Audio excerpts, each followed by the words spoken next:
Père, nous te rendons grâce.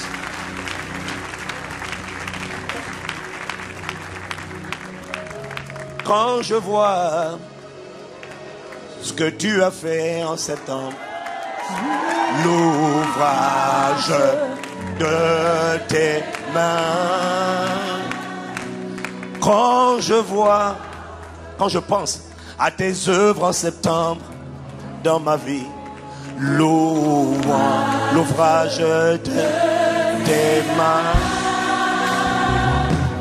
quand je pense à mes nombreux cris que tu as entendus et exaucés, l'ouvrage de tes mains,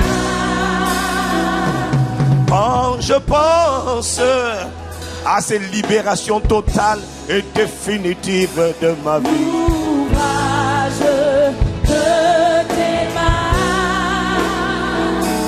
quand je pense aux portes que tu as définitivement fermées à l'ennemi dans ma vie, je suis mes mains,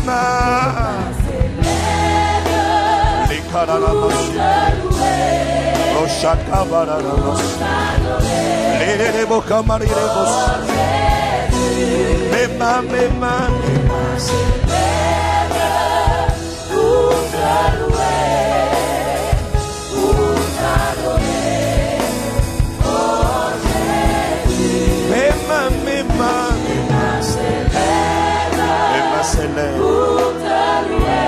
c'est une manière de dire merci. Oh Jésus, mes mains s'élèvent. Nos mains s'élèvent pour dire merci pour ce que tu as inspiré et pour ce que tu as conduit tout le mois de septembre au Père. Aucune parole ne suffira. Aucune offrande ne suffira pour exprimer notre gratitude. Mais reçois nos acclamations.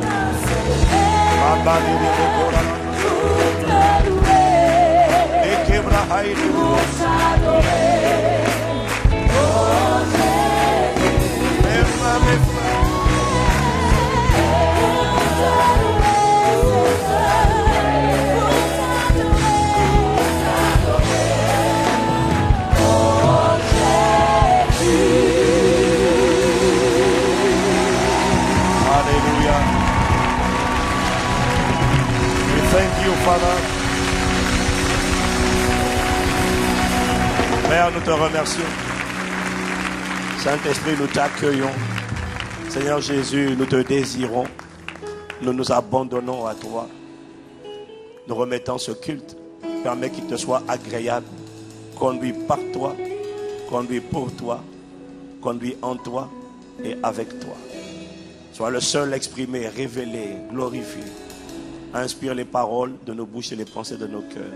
Éduque-nous, ramène-nous à toi, embrase-nous, vis en nous, vis par nous. Sois révélé, sois glorifié dans notre époque, dans notre génération, à travers nous, à travers l'Église. Que la sagesse infiniment variée de Dieu soit constatée et contemplée par le monde. Au nom de Jésus, nous t'accueillons, Esprit de Jésus. Avec action de grâce. Amen. Amen, amen, amen, amen. Amen. Bienvenue à vous qui êtes en communion avec nous à Impact Centre Chrétien chaque dimanche. Amen. Ma femme m'a dit, parce qu'à l'époque, à l'école, elle était meilleure en biologie que moi. Enfin, disons, elle a mieux mémorisé la biologie que moi. Moi, j'étais toujours premier de la classe. Mais en biologie, j'avoue que j'étais premier, mais bon, j'ai oublié les leçons. Elle m'a dit que quand la gorge est atteinte, elle m'a dit qu'après, ça a atteint le nez et ça a atteint les oreilles. Et c'est vrai qu'on a beaucoup donné tout le mois de septembre. Donc aujourd'hui, vous allez vous contenter d'une voix sobre, mais Dieu fera grâce au nom de Jésus. Et je crois que j'ai tiré tout le mois de septembre, on a beaucoup donné. Et vendredi, on a chassé tellement de démons. Si les démons-là partaient juste si on pouvait murmurer en disant sort. Mais Jésus les réprimandait, il parlait sévèrement. J'ai tellement crié sur eux pour qu'ils sortent. Dieu merci, ils sont sortis parce que j'aurais été frustré quand même. Donc, Dieu merci, ils sont sortis. Donc voilà, on a beaucoup donné de la voix et donc la voix est assez empruntée. Mais nous rendons grâce à Dieu. Nous rendons grâce à Dieu d'abord pour ce mois de septembre. Il a été simplement magnifique. Il a été...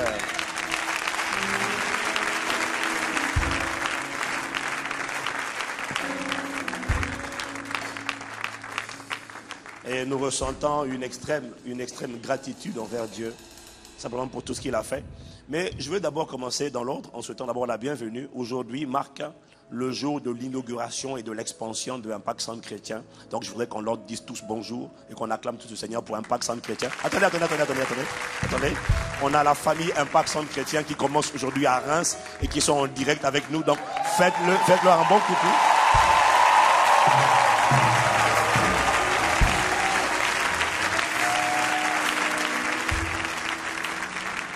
On a, avec notre frère Prince qui conduit ce groupe-là, on a l'inauguration aujourd'hui pour la première fois de Impact Centre Chrétien à Lille. C'est une famille, c'est pas encore un campus, mais ils ont commencé. Et on a également Impact Centre Chrétien qui commence aujourd'hui à Strasbourg.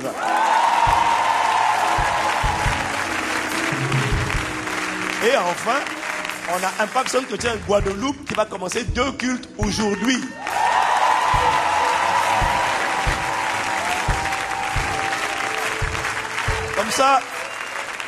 Comme ça, Pasteur Yann va baver un peu plus. Parce que moi quand j'ai un culte le dimanche, j'ai l'impression que je suis en vacances.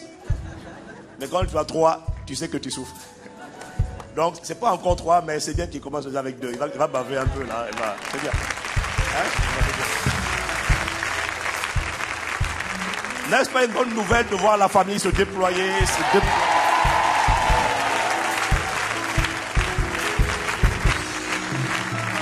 Dis-moi amen, amen, amen. Waouh. Vraiment, nous sommes remplis de gratitude lorsque nous voyons ce que Dieu a fait.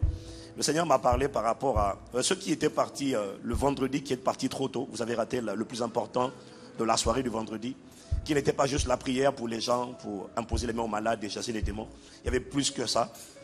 Le Seigneur m'a dit que ce qui s'est passé en septembre là était vraiment particulier. Il m'a dit que dans la Bible, avant qu'il y ait un grand mouvement de réveil, une révolution spirituelle dans la Bible, une révolution spirituelle, un réveil spirituel dans la parole de Dieu est toujours accompagné d'une forte dimension de prière, c'est vrai, dis Amen, mais également d'une révélation de la parole de Dieu. En fait, à chaque fois dans la parole de Dieu, quand on retire la parole, généralement les gens rentrent dans l'idolâtrie, dans l'assoupissement. Et quand la parole revient au centre et qu'elle est accompagnée par une prière fervente du peuple de Dieu, il y a alors un réveil spirituel. Et le Seigneur m'a montré que la parole qu'il a inspirée pour ce mois de septembre, où il nous a conduits semaine après semaine, avait libéré les cœurs. Là, cette parole, cet enseignement sur l'assoupissement spirituel a aidé plus d'une personne à comprendre ce qui lui arrivait. Parce que beaucoup de gens parmi nous étaient en lutte avec des oppressions ou des obsessions d'esprit mauvais. Mais la vérité, c'est que ce sont des choses qu'on a du mal à admettre, à avouer, à confesser. Ce qui fait que beaucoup d'entre nous étions en train de lutter en silence, discrètement. C'était quand même des souffrances dans les songes, dans les pensées, dans l'âme. Beaucoup de gens étaient oppressés au minimum. Certains ont compris que ce n'est pas un problème en réalité, lorsqu'on vient au Seigneur, de constater qu'on a encore des luttes à l'intérieur de son corps, on a encore des luttes à l'intérieur de son âme, parce que vous avez compris que toutes les luttes, la plupart des luttes que l'on mène lorsqu'on est né de nouveau, ont commencé avant notre nouvelle naissance et qu'elles sont dues à des intrus, à des rôdeurs, à des squatteurs qui étaient entrés pendant que nos esprits étaient morts, pas endormis mais carrément morts. Et on a compris que beaucoup étaient rentrés, certains étaient rentrés avant notre nouvelle naissance. Et le Seigneur m'a montré que ça a libéré plus d'une personne de réaliser qu'en fait, elle a compris c'était quoi le problème et elle a compris comment on sort de cet assoupissement spirituel et comment on fait pour mettre dehors ceux qui m'avaient piégé et qui étaient rentrés, soit avant ma nouvelle naissance, soit après ma nouvelle naissance quand je me suis assoupi. Mais la bonne nouvelle, c'est que maintenant nous avons les clés pour comprendre comment les mettre dehors et les garder définitivement dehors.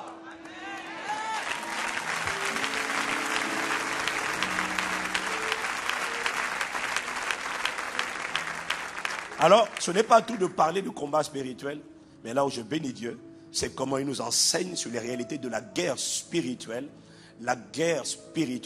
mais à la lumière de la parole, avec la révélation, sans magnifier le diable, mais en libérant le peuple à travers la connaissance de la vérité. Et je suis reconnaissant, nous sommes reconnaissants au Saint-Esprit, l'Esprit de vérité, qui nous enseigne et qui nous conduit chaque dimanche, chaque semaine, dans toute la vérité, et qui nous annonce les choses à venir.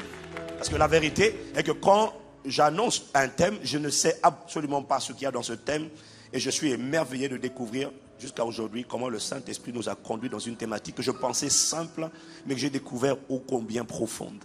Et je ressens une profonde gratitude envers la personne la plus importante sur terre.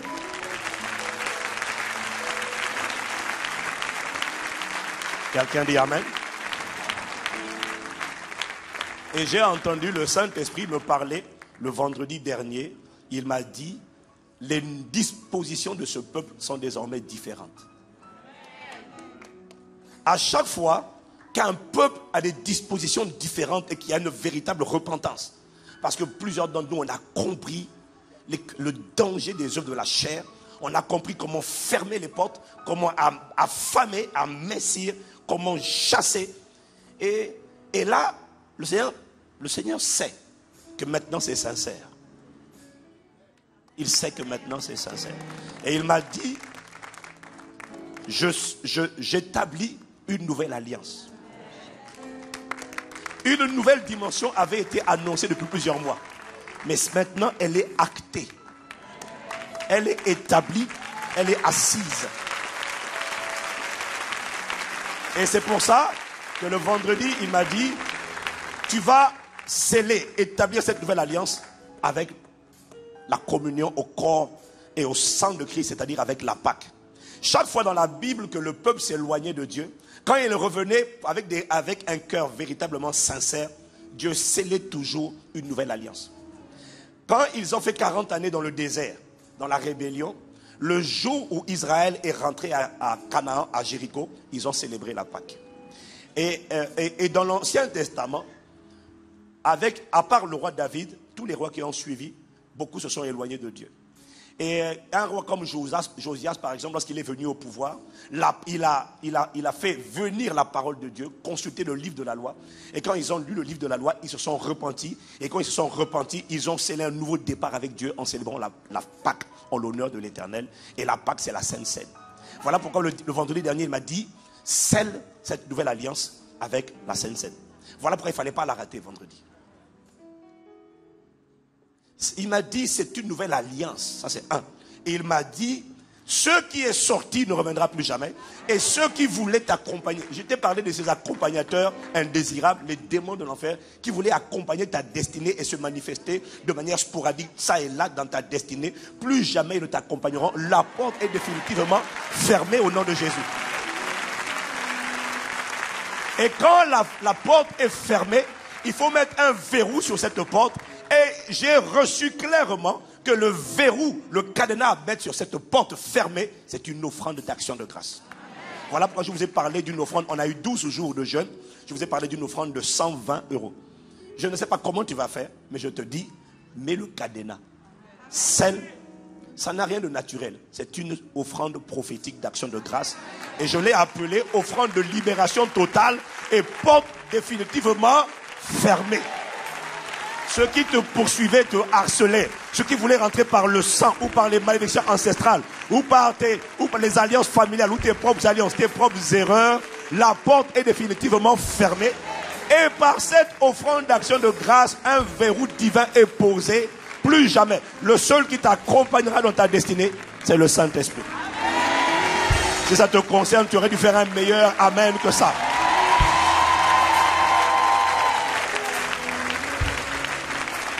Quelqu'un me dit encore amen. Donc, si tu n'as pas donné ton offrande vendredi, assure-toi de donner ton offrande. Et ce jeûne et prière a été suivi par tellement de personnes à travers de la famille Impact Centre Chrétien, à travers Internet. Il y a une soeur qui m'a envoyé un email depuis les États-Unis pour dire, elle veut savoir comment faire pour envoyer son offrande. Elle envoie ça tout de suite. Donc toi, ne sois pas en reste au nom de Jésus. Et nous avons Nous avons eu tellement, mais on est en train de les collecter. Il y a tellement de témoignages. Il y a tellement de témoignages. Il y a une soeur qui nous a envoyé un témoignage de la Martinique. Elle est encore là, je ne sais pas si elle est là. Et maman, si tu es là, il faudra te faire connaître, te faire enregistrer. Nous a envoyé un témoignage. Elle disait quoi dans le témoignage? Je ne me rappelle plus. Elle disait quoi? Elle parlait de... Ah oui, elle parlait d'où? Elle était là, je crois, je ne sais pas quel jour elle était là, où on a prié pour elle. C'était les yeux. Elle avait des douleurs aux yeux. Plus elle prenait des gouttes, plus la douleur empirait. Elle dit plus elle prenait des gouttes, plus la douleur empirait. Et elle est venue, je ne sais pas quel jour, on lui a imposé les mains. Elle dit qu'elle s'est retrouvée à terre sans comprendre ce qui s'est passé. Elle s'est relevée et puis plus de douleur, plus rien. Mais elle me dit, mais pasteur, c'est pas tout. Vous avez dit de prier pour demander pardon à Dieu pour les péchés des pères, des ancêtres et tout. On a prié. Et afin que, pas seulement nos vies, mais que la famille entière soit libérée et soit délivrée et que la miséricorde de Dieu puisse de nouveau être libérée sur toute la famille. Elle m'a dit, pasteur, c'est incroyable. Mon fils est là depuis plus d'1 an. Il cherchait du travail. Il n'en trouvait pas du tout au chômage. Il envoie des trucs. Il n'a même pas de réponse. Et depuis hier, on l'a appelé, aller passer un entretien. Il est allé passer un entretien. Attends d'abord, t'as pas écouté. Vraiment. Il est allé passer un entretien. Et en sortant de l'entretien, on lui a dit qu'on vous répond dans 15 jours. C'est ça, non? Voilà. On vous répond dans 15 jours. Il est rentré à la maison. Je lui ai demandé comment ça se passe. Il m'a dit, bon, c'est dans 15 jours. Il m'a dit, pasteur, je crois tellement que les péchés ont été pardonnés et que la miséricorde de Dieu est libérée maintenant sur toute ma famille. Elle a dit, il est rentré à la maison. Et quand il est rentré à la maison, on l'a appelé. On lui a dit, non, finalement, c'est pas 15 jours. Vous, on vous a choisi. Venez aujourd'hui. Venez faire la visite médicale pour commencer début octobre. Waouh! Waouh! Le mois des surprises divines. Pour ceux d'entre nous qui n'ont pas encore expérimenté une surprise divine surnaturelle, je crois que Dieu, dans sa compassion, dans sa miséricorde, va prolonger le délai. Voilà. Il m'a dit, décrète et ça s'accomplira. Je déclare une prolongation de délai au nom de Jésus. Tu ne rateras pas ton tour au nom de Jésus. J'ai dit, tu ne rateras pas ton tour au nom de Jésus. Voilà. Est-ce qu'on peut acclamer la présence de Dieu? Wow.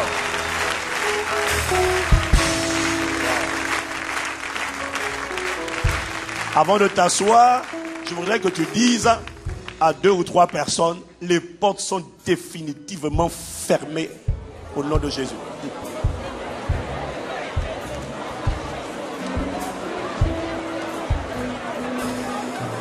Dis fermé, fermé. Dis-lui c'est fermé. Alléluia. Veuillez vous asseoir dans sa présence. Est-ce qu'on peut encore acclamer le Seigneur et dire gloire à Dieu, gloire à Dieu, gloire à Dieu.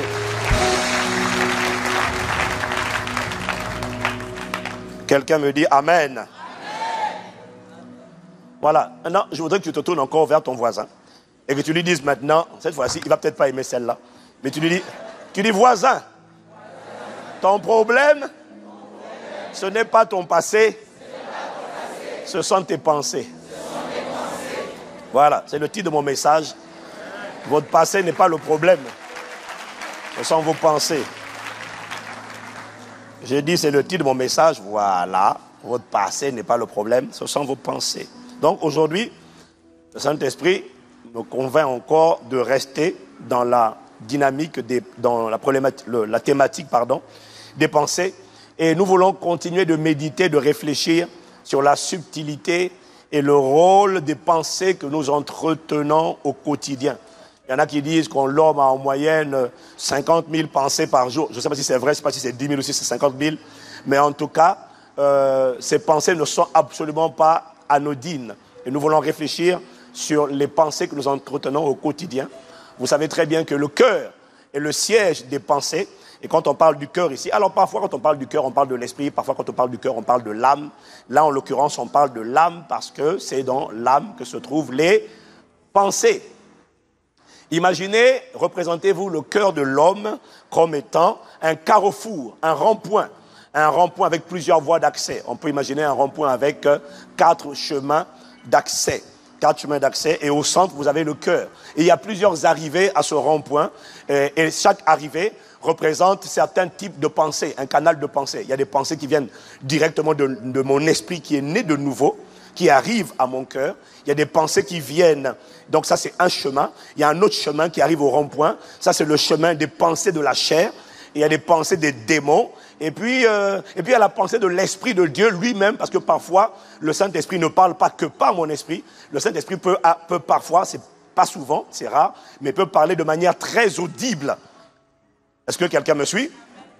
Donc, le cœur de l'homme est comme un carrefour où arrivent toutes sortes de pensées. Nous avons vu donc qu'aucune pensée qui est régulière, qui est continue, qui est récurrente, aucune pensée qui arrive dans mon cœur n'est neutre.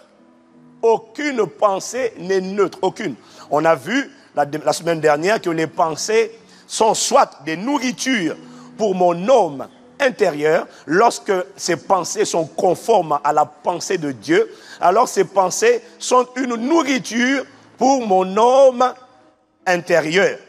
Et si ces pensées que j'ai ne sont pas conformes à la pensée de Dieu, alors elles ne sont pas une nourriture pour mon homme intérieur, mais elles sont un poison pour mon homme intérieur, et elles sont des vitamines pour la chair, et la chair se sert de ces pensées pour accabler, oppresser, harceler, blesser mon âme, avec comme objectif de préparer un pont, une passerelle pour un esprit mauvais qui se cache derrière les œuvres de la chair.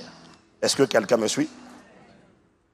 Nous avons vu dans Luc chapitre 21, il y a plusieurs semaines déjà, le passage qui nous disait « Prenez garde à vous-même pour que vos esprits ne s'alourdissent pas à force de trop bien manger, de trop boire et de vous tracasser pour les choses de la vie. » On a vu.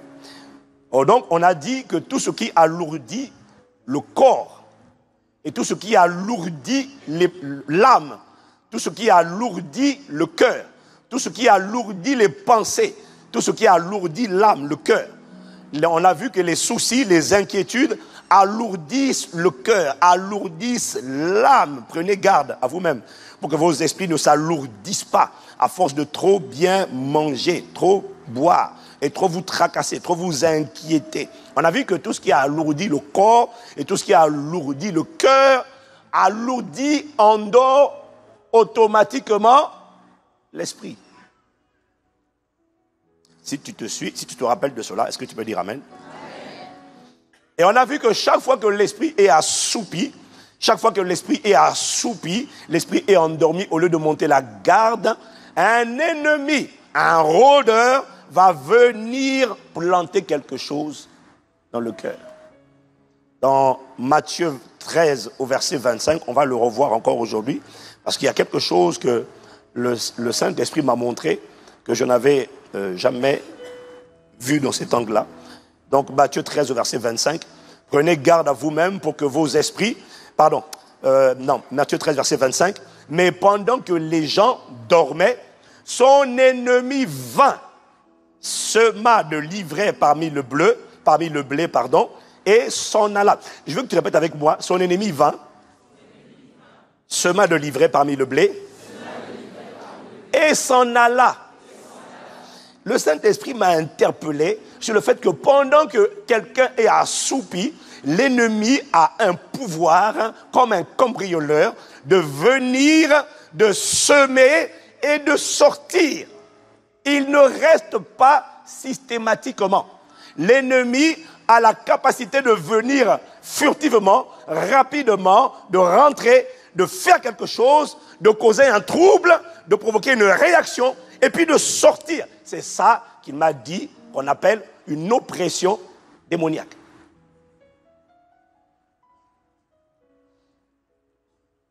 Est-ce que quelqu'un me suit? Est-ce que quelqu'un me suit? Il a une capacité de venir, de faire un aller-retour, mais il ne demeure pas forcément. On a vu la semaine dernière que l'ennemi, le rôdeur, va demeurer lorsque le péché sera développé, affermi ou mature. Est-ce que quelqu'un me suit? Alors, ce point-là est très important. Un exemple classique de cela, je vais vous donner, il m'a dit, un rêve impur. Ok. Ça t'est jamais arrivé. Mais ça intéresse quelqu'un. Surtout un homme dans la salle. Mais pas qu'un homme. Un rêve impur. Tu sais ce que c'est qu'un rêve impur, non? Qui ne sait pas? Oh, quelle intelligence renouvelée, dis donc, tout le monde sait alors. Ok. Donc, un rêve impur souillé, un rêve impur ne signifie pas forcément qu'un esprit d'impureté est dans le corps. Rappelez-vous, ne soyez pas gênés avec ces histoires d'esprits méchants qui peuvent être dans le corps. Parce que quand on est né de nouveau, le corps n'est pas né de nouveau, c'est l'esprit qui est né de nouveau. L'âme n'est pas née de nouveau, le corps n'est pas né de nouveau. Un esprit mauvais, quand il a accès, il n'a pas accès dans l'esprit, il a accès dans le corps et souvent il s'accroche à l'âme. C'est ce qui lui permet de rester. Est-ce que quelqu'un me suit? Ce n'est pas dans l'esprit qu'un démon peut résider. Mais il peut trouver une place dans le corps.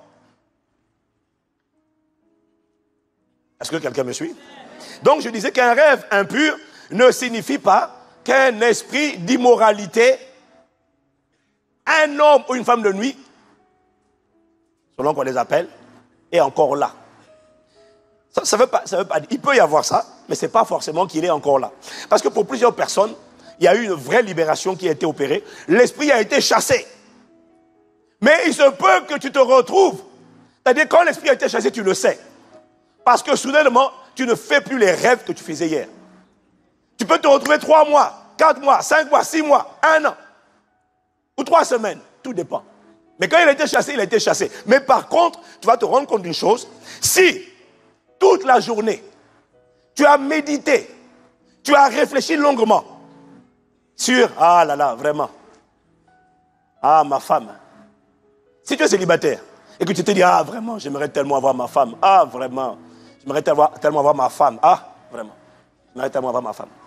Si tu as médité dessus toute la journée, la nuit, quand tu vas dormir, tu vas être visité. Si tu es une sœur, tu n'es pas mariée, et que toute la journée, tu as médité en disant, ah, vraiment, vivement que j'ai mon homme, vivement que j'ai mon mari, vivement que j'ai mon homme, vivement que j'ai mon mari, vivement que j'ai mon homme dans ma vie, ah, vivement que j'ai un mari dans ma vie, vivement que j'ai un mari dans ma vie. Tu dors la nuit, tu ne comprends pas. Mais Seigneur, c'était parti cette affaire-là, et brusquement, la nuit, ton rêve est souillé, ta couche est souillée. Qu'est-ce qui s'est passé? Tu n'as pas protégé les pensées. Même quand tu es marié, pour peu que tu n'as même pas eu besoin d'ouvrir une revue érotique, même pas. Juste méditer sur ces pensées-là. Quand elles ne sont pas sanctifiées, la nuit tu es visité. L'ennemi n'habite pas en toi parce que l'immoralité, l'adultère, la fornication n'est pas ton système de pensée. Mais sur une journée, tu as tellement médité dessus, que ton esprit dans cette journée-là, c'est assoupi. La nuit, tu dors. L'ennemi a la capacité de venir, de semer et de sortir. Il ne reste pas parce qu'il n'a pas une maison. Parce qu'un démon, pour rester, a besoin d'un abri, d'un nid, d'un système de pensée ou encore d'une forteresse. Et tant que ce n'est pas ton système de pensée, il n'a pas de place. Mais si, dans un moment d'inattention, tu médites, sans protéger, barricader les pensées, Jésus dit, il vint, il sema l'ivraie parmi le blé et il s'en alla. C'est ça l'oppression. Est-ce que quelqu'un me suit? Je viens de t'expliquer ce qui t'arrive. Tu te réveilles, tu dis, Seigneur, qu'est-ce qui s'est encore passé? Si tu ne comprends pas ça, tu peux déprimer et dire, mais non, on l'a chassé. Il est revenu. Non, il n'est pas revenu. Tout ce que tu as à faire, c'est lave tes pensées dans le sang de Jésus. Réveille-toi, prends autorité. Tu dis, je suis le palais de Dieu sur la terre. Et tu demandes pardon à Dieu est-ce que tu n'as pas surveillé tes pensées? Et tu lui dis, bon, je sais que tu es de sortie, mais plus jamais tu reviens au nom de Jésus. Je n'ai pas entendu ton amen. Ça, vous n'avez pas idée du nombre de bros que ça concerne. Qu'un frère dise, amen. Ouais, dis-moi c'est la vérité, dis-moi amen.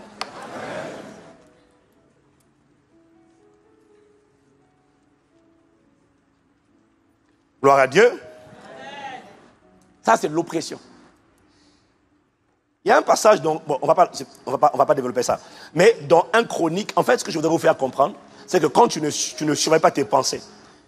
1 Chronique, chapitre 21, au verset 1, la Bible dit, 1 Chronique, chapitre 21, regardez, Satan se leva contre Israël et il l'excita, il poussa, il pressa David à faire le dénombrement d'Israël, ce qui était interdit par Dieu. C'était une abomination.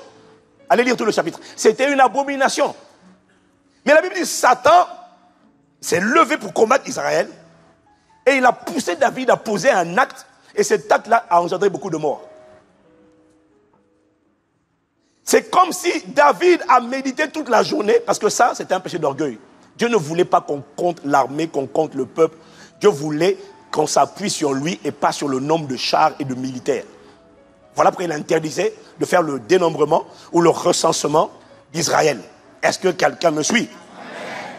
Poussé par l'orgueil, voyant son empire s'étendre, il a dû méditer cette pensée de « Waouh, vraiment quand même, on est aujourd'hui pas mal, hein? on est devenu fort, on est quand même une grande armée, on est devenu puissant. » Et puis, à force de méditer dessus, quelqu'un l'a poussé à poser un acte où il était complètement disjoncté. Et quand vous allez lire le texte, vous allez vous rendre compte que David, quand il a fini le dénombrement, David s'est dit, mais qu'est-ce que j'ai fait?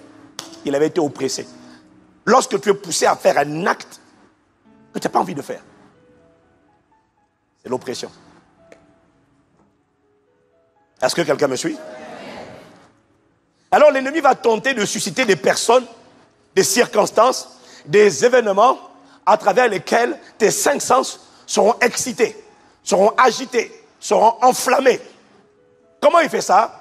Il va faire en sorte que l'oreille entende quelque chose qu'il ne faut pas entendre, que l'œil voit quelque chose que tu ne devais pas voir, que la main touche quelque chose que tu ne devais pas toucher. Et qu'est-ce que ça va produire? Lui va s'en servir, la vue va s'en servir, le toucher va s'en servir et va agiter ton âme. Parce que tu n'as pas crucifié la chair.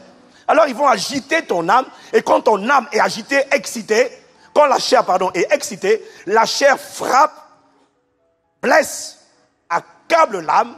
Et quand l'âme est accablée, blessée, chargée, dit Jésus, automatiquement, l'esprit s'assoupit. Et c'est là que l'ennemi vient nous pousser à la faute. Est-ce que quelqu'un me suit? Est-ce que quelqu'un me suit? L'oppression, c'est lorsque les passions et les désirs de la chair, agressent ton âme. Cogne à la porte. Et le but de la chair, qui est le complice du diable, c'est de nous pousser à pécher. Le but de la chair, c'est d'agresser l'âme, de matraquer l'âme, de cogner sur l'âme, afin de pousser l'âme au péché. Parce que la Bible dit dans Ézéchiel, chapitre 18, au verset 4, l'âme qui pêche, c'est celle qui mourra. Le but, c'est de pousser l'âme à pécher. Et je vous l'ai dit la semaine dernière, tant que les pensées, les passions, les désirs de la chair ne sont pas acceptés, ne sont pas engrossés, ne sont pas conçus, mais qu'elles sont rejetées, alors il n'y a pas de forteresse en toi qui appartienne à Satan. Est-ce que quelqu'un me suit? Et dans ce cas, un esprit méchant ne peut pas habiter.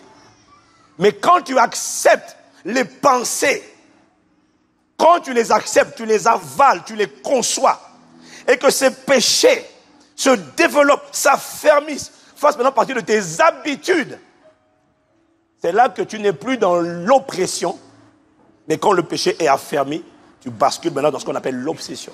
C'est-à-dire que l'esprit a trouvé un nid, un abri. Mais gloire à Dieu.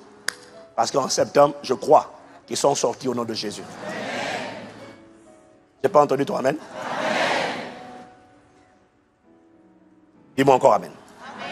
Donc, puisque nos pensées constituent des nourritures, des substances spirituelles, des nourritures qui sont utiles à notre esprit ou qui profitent à la chair ou à un démon qui s'était déjà introduit, puisque nos pensées sont aussi subtiles et sont des aliments, en tout cas pour quelqu'un, alors vous comprenez dès lors qu'il est indispensable et crucial de bien savoir traiter les pensées que nous avons au quotidien. Est-ce que quelqu'un me suit? Donc, les pensées que nous avons tous les jours doivent faire l'objet de 3 traitements. Chaque pensée doit être traitée de 3 manières, ou plutôt je dirais, doit faire l'objet de 3 traitements. Ça, c'est non négociable.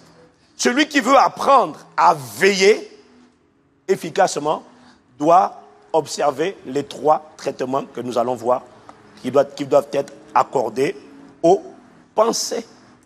La première chose, c'est que les pensées doivent être examinées, analysées, explorées, sondées ou encore scannées afin que tu ne sois plus une passoire. Il faut scanner les pensées, les examiner en permanence. On ne subit pas les pensées. Écoute-moi, il est possible de ne pas subir les mauvaises pensées. Et la première étape, c'est que tu dois d'abord les examiner ou encore les sonder, les explorer. Si tu me suis, dis Amen. Selon ce qui est écrit dans Psaume 139, au verset 23 à 24, voilà ce que dit le psalmiste. Il dit, sonde-moi, ô Dieu, et connais mon cœur. Éprouve-moi et connais mes pensées. Regarde si je suis sur une mauvaise voie et conduis-moi sur la voie de l'éternité. Quand c'est la parole de Dieu, on dit Amen. Pourquoi David va dire, sonde-moi et connais mon cœur? Quoi? Tu ne connais pas ton cœur tout seul? Éprouve-moi et connais mes pensées. Quoi? Tu veux dire quoi? Tu ne connais pas tes pensées?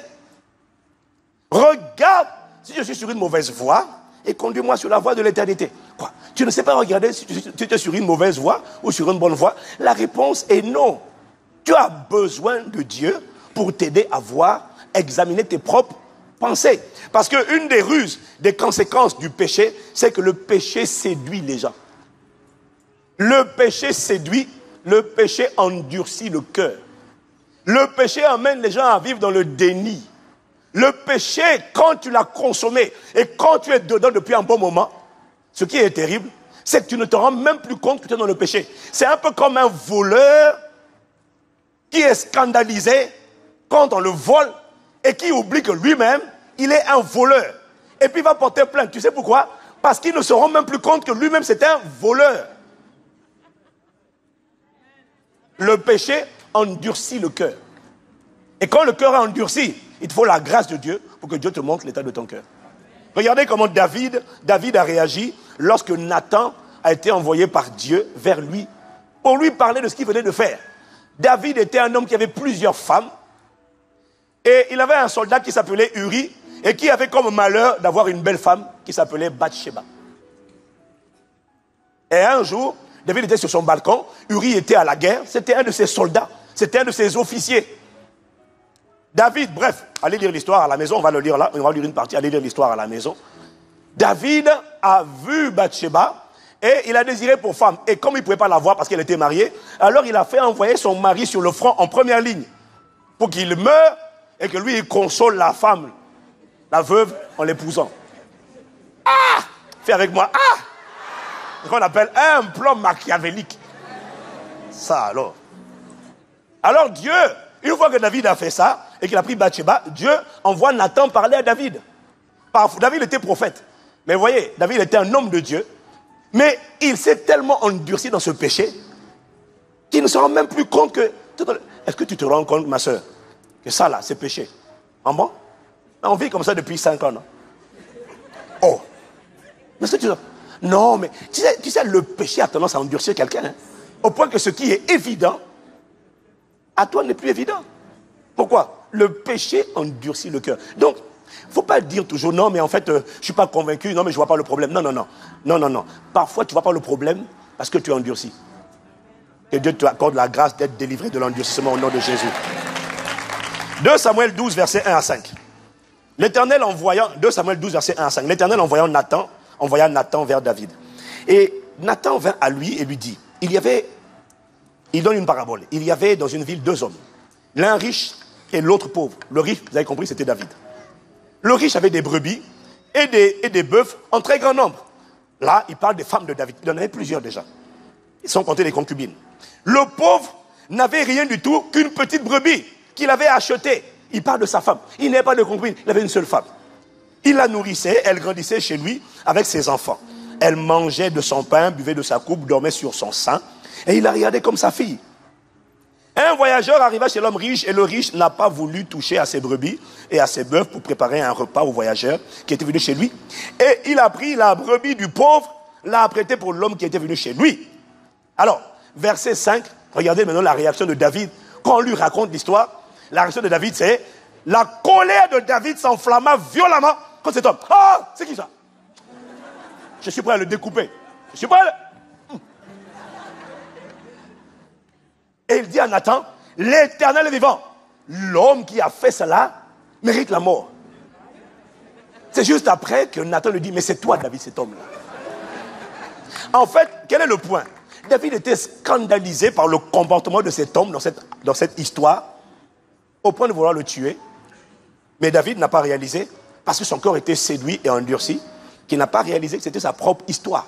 Voilà pourquoi nous avons besoin que Dieu nous aide à sonder nos propres cœurs. Parfois, on ne connaît pas nos motivations. Parfois, on dit, Seigneur, je suis sincère, oh Jésus. Je veux me marier pour les bons motifs, pour les bonnes raisons. Oh, oh, j'ai... Alléluia. Quelles sont tes motivations, ma soeur?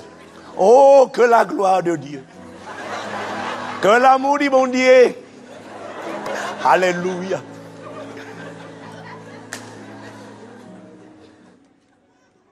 Et quand tu dis à Dieu, sonde-moi, montre ce qui est au plus profond de moi, à qui c'est déjà arrivé de croire qu'il était quelque chose ou quelqu'un, qu'il avait quelque chose de bien, et quand Dieu lui a montré son cœur, il a seulement fait, ah, à qui c'est déjà arrivé? Lève la main. Fais bien attention à celui qui ne lève pas la main. Et je crois, voisin, qu'il n'a pas levé la main. Le dimanche prochain, ton voisin évitera de s'asseoir à côté de toi. Parce qu'il va te soupçonner et te trouver louche. Il y a même des gens qui sont orgueilleux, mais qui ne savent pas. Parce que le cœur s'endurcit. Et le jour où le Seigneur te dit, orgueilleux, tu dis, hein, qui? Et puis il te montre les actes. Mais ça m'est déjà arrivé. C'est la chair. Tu ne demeures pas dedans. Mais ça peut arriver d'avoir des pensées d'orgueil. Et quand le Seigneur te parle, il dit, ah Seigneur, oh là là, comment je peux être, oh Seigneur, sonde-moi, je t'en prie. Révèle les choses cachées dans mon cœur, enlève ça, enlève ça, enlève ça, enlève ça, enlève ça.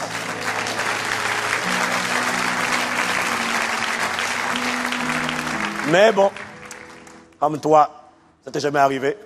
Nous sommes émerveillés et admiratifs devant ton niveau de perfection. Dis avec moi, gloire à Dieu. Non, dis plus fort, gloire à Dieu. Waouh. Donc, toutes les pensées que nous avons doivent être sondées. Il faut demander au Saint-Esprit de te révéler c'est quoi tes véritables motivations. Voilà pourquoi Jacques dit, vous demandez, mais vous ne recevez pas. Parce que vous demandez mal. Dans le but de satisfaire vos propres convoitises. Et c'est là que tu vas voir que Dieu te résiste. Pourquoi? Il sait que tes motivations ne sont pas bonnes. Tu veux que ça avance avec Dieu? Il va falloir lui demander, Seigneur, sonde-moi. Révèle ce qui n'est pas de toi. Quelqu'un me dit Amen. Donc, premièrement, les pensées doivent être sondées, explorées, examinées.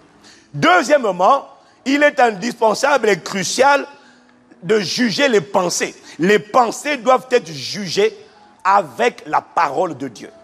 Selon qu'il est écrit dans Hébreux, chapitre 4, au verset 12. Hébreux 4, verset 12. On va le lire ensemble à haute voix. Non, je vais d'abord le lire, on va lire la dernière phrase. Car la parole de Dieu est vivante et efficace, plus tranchante qu'une épée quelconque à deux tranchants, pénétrante jusqu'à partager âme et esprit, jointure et moelle. Maintenant, on va lire la dernière phrase ensemble. Que fait la parole de Dieu? Il dit, elle juge. Non, ça c'est pas lecture collective. Même à 5, on lit plus fort que ça. On recommence. Elle juge les sentiments et les pensées du cœur. Quelqu'un dit amen. Amen. Toutes les pensées doivent être sondées, examinées, mais ce n'est pas tout. Elles doivent être jugées. Par qui? Par la parole de Dieu. Il dit, la parole de Dieu juge les sentiments ou encore, la version Semeur dit les intentions. Les intentions et les pensées du cœur. La parole juge. Qu'est-ce que fait un juge? Que fait un juge? Un juge pose des questions. Un juge confronte. Il confronte. Un juge n'accuse jamais. Dis amen. Non, dis amen, ça c'est important ça. Le juge, son rôle, c'est l'accusateur qui accuse. C'est le procureur. Le juge n'accuse jamais. Le juge, il pose des questions. Il confronte, il interpelle, et puis il exige des réponses. Et ce travail de juge de la parole, que fait la parole de Dieu, est fait par le Saint-Esprit lorsqu'il pose la question dans Luc chapitre 28 au verset 14, lorsqu'il pose ce genre de questions que Jésus a posées à ses disciples en disant, pourquoi pareille pensée s'élève-t-elle? Non, c'est juste le pourquoi pareille pensée s'élève-t-elle que vous aurez dû mettre à l'écran. C'est uniquement ce que j'ai mis sur mon document qui aurait dû être affiché à l'écran. Pourquoi pareille pensée s'élève-t-elle dans vos cœurs? Demande à ton voisin, pourquoi? Qui fait ça? C'est le juge. Le juge, il confronte, il interpelle, il pose des questions et il exige des réponses. Pourquoi pareille pensée s'élève-t-elle dans vos cœurs? Littéralement, pourquoi penses-tu ce que toi tu penses là? Pourquoi est-ce que tu as cette pensée? Chaque pensée que tu as doit être jugée par la parole de Dieu. Et c'est ce que fait la parole. Dis amen. C'est ce que fait la parole de Dieu. Elle le fait à quel moment? Elle le fait quand tu lis la Bible et que tu médites. Quand tu lis et que tu médites, la parole va t'interpeller. La parole va te questionner. La parole va te confronter. Pareil quand tu écoutes une prédication. Quand tu écoutes une prédication inspirée par l'Esprit, cette parole va te confronter. Elle t'interpelle. Pourquoi as-tu ce genre de pensée? Pourquoi as-tu ce genre de pensée encore de colère? Pourquoi tu as ces pensées, tu as ces sentiments de jalousie? Pourquoi tu as ces sentiments? Pourquoi tu as cette envie dans le cœur? Pourquoi tu as ce désir de vengeance au-dedans de toi? Pourquoi? Pourquoi as-tu envie de te marier? Quelle est ta véritable motivation? Bon, pourquoi maintenant là? Hier, tu as fatigué le monde pour te marier. Tu as fatigué tout le monde. Tu as dit, venez à mon mariage là. Bon, maintenant, dis-moi aujourd'hui là, pourquoi tu dis que tu ne supportes plus ton mari? Pourquoi tu ne supportes plus ta femme? Pourquoi? Il faut expliquer. La parole de Dieu, quand tu la médites ou quand tu l'écoutes, elle va te poser la question. Pourquoi? Tu vas répondre quoi? Tu as dit aux gens, venez. Le jour du mariage, tu as fait des déclarations. Tu as le miel sur mon biscuit. Tout le monde a fait, oh! Quelques mois après, je ne le supporte plus. Il m'agace. Pourquoi il t'agace? Il a laissé traîner quelque chose au sol. Tu ne savais pas qu'il avait un côté assez boxonique avant de l'épouser? Pourquoi? Pour nous expliquer, c'est quoi la motivation? Il nous fatigue là. Je dois me marier. Quelques mois après, je ne le supporte plus. Pourquoi tu as ce genre de pensée? Et pourquoi as-tu toujours cette peur au-dedans de toi? Pourquoi as-tu peur d'échouer? Pourquoi as-tu peur? Pourquoi as-tu peur d'être malade? Pourquoi as-tu peur de mourir? Pourquoi as-tu peur d'être rejeté? Et pourquoi est-ce que tu fais toujours les choses pour obtenir l'approbation des gens? La parole va te poser la question. La parole de Dieu t'interpelle régulièrement. Elle te demande pourquoi tu n'es pas conforme à moi. Pourquoi tes pensées ne sont pas, Philippiens 4, verset 8. Au reste, ce qui est pur, ce qui est vrai, c'est-à-dire ce qui relève de la vérité, ce qui est vertueux, ce qui est saint. Pourquoi tu n'es pas comme moi? C'est ce que la parole te demande. Elle demande à qui? Elle demande à la pensée que tu as. La parole de Dieu vient parler à chacune de tes pensées. Il faut que chaque pensée soit jugée par la parole de Dieu. Est-ce que quelqu'un me suit? La parole te demande, la parole de Dieu te demande, pourquoi est-ce que tu n'es pas comme moi? Explique-moi. Pourquoi tu n'es pas conforme à moi? Madame la pensée, explique-toi, je suis le juge. Je te pose la question, répondez. C'est ça que fait un juge. Il n'accuse pas, il pose des questions, il attend la réponse. Et puis il te demande, dis-moi, Christ en toi, est-ce que Christ en toi peut avoir ce genre de sentiment que tu as? Est-ce que Christ en toi peut avoir ce genre de pensée que tu as? Est-ce que tu vois Christ en toi dire, je ne suis pas plus mon mari, je ne suis plus ma femme? Parce que l'église est son épouse. Tu vois Christ arriver et dire, l'église là, à partir d'aujourd'hui, ciao, ciao, bye bye, hein, chacun sa route. Christ fait ça? La Bible dit, l'amour supporte tout. Bon, toi tu dis, non, je ne supporte plus. Bon, et tu nous as dit au début, non, tu nous as fatigués. Le jour de ton mariage, non, tu nous as fatigués. Tu as dit, je t'aime comme quoi? Comme quoi? Hein? Je ne sais même pas quoi dire comme exemple. Tu nous as dit, tu as dit, vous êtes dit l'un et l'autre. Oh, comme le sucre à l'intérieur de la fraise, ainsi mon âme t'aime. Eh mon gars, tu as fatigué les gens. Maintenant tu dis je ne l'aime plus. Bon, dis-moi, est-ce que Christ peut... Tu vois, c'est ça que la parole te demande. Quand tu as des pensées là, tu dis je ne suis pas mon mari. Là, le Saint-Esprit vient par la parole de Dieu poser la question. Dis-moi, ça c'est Christ ça? Ah, il m'énerve, je ne supporte plus. Ça, c'est Christ qui ne supporte plus les gens. Tu vois Christ en colère comme ça? Est-ce que tu vois Christ inquiet? Est-ce que tu vois Christ jaloux? Pourquoi de telles pensées s'élèvent-elles dans ton cœur? Pourquoi tu n'es pas conforme à moi? Te demande la parole de Dieu. Ce ne sont pas mes pensées. Alors toi, tu fais quoi là? La parole de Dieu juge. Elle interpelle. Qui? Les pensées qui sont en toi. Elle juge les intentions et les pensées du cœur. Elle leur pose des questions.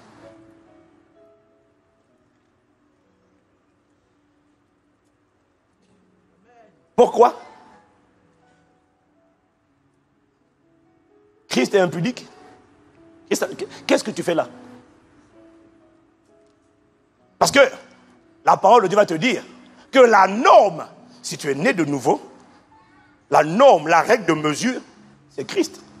C'est le caractère de Christ. C'est sur le caractère de Christ que tu dois t'aligner. Chaque fois, écoute-moi, chaque fois que tu as une pensée, compare-la, pose-toi la question, c'est un classique que tu connais, est-ce que tu vois Christ avec ce genre de pensée? Ça c'est le référentiel, c'est le baromètre, c'est Christ. Dis-moi amen. Déjà, ça va te permettre, avant de t'énerver contre les gens, déjà de discerner, est-ce que cette parole, est-ce que cette pensée est de Dieu ou elle n'est pas de Dieu? Est-ce que Christ, tu vois Christ dedans? Est-ce que quelqu'un me suit? Demande à quelqu'un pourquoi. Non, demande à trois personnes. Demande à trois personnes. Bon, toi, pourquoi?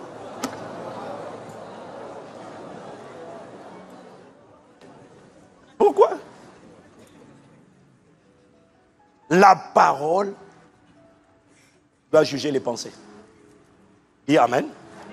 Donc, premièrement, toutes les pensées que nous avons, nous sommes en train de continuer, en fait, sur comment on fait pour veiller.